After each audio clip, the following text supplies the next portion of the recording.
கர்த்தருடைய பரிசுத்த நாமத்துக்கு மகிமை உண்டாவதாக. லூக்கா 2வது அதிகாரம் 52வது வசனம்.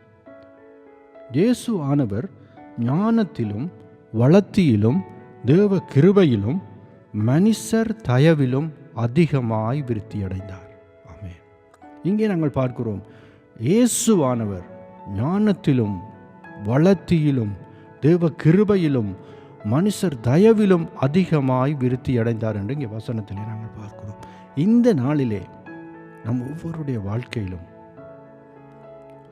அதிகமாய் நான் எதிலும் வளர்ச்சி அடைய முடியவில்லையே, ஞானத்திலே வளர்ச்சி அடைய முடியவில்லையே, அல்லது என்னுடைய வாழ்க்கையில் ஒரு வளர்ச்சி அடைய முடியவில்லையே நான், அல்லது தேவ கிருபை என் மேலே பெருகவில்லையே, அல்லது மனுஷ தயவு என் மேலே கிருபை பெருகவில்லையே என்று சொல்லி ஏக்கத்தோடு வருத்தத்தோடு ஒரு எதிர்பார்ப்போடு காத்திருக்கிற உங்களை பார்த்து ஆண்டவர் சொல்லுகிறார், ஆண்டவருக்கே அப்படி நடந்ததென்று ஆண்டுடைய வசனம் இந்த வார்த்தையில் சொல்லுகிறபடி அந்த வசனத்தின் படியே உங்களை ஞானத்திலே அவர் பெருக பண்ணுவாராக, வளர்த்தியிலே அவர் பெருக பண்ணுவாராக, தேவ கிருபைகள் அதிகமாய் பெருகும்படி கர்த்தர் உங்களுக்கு இறங்குவாராக.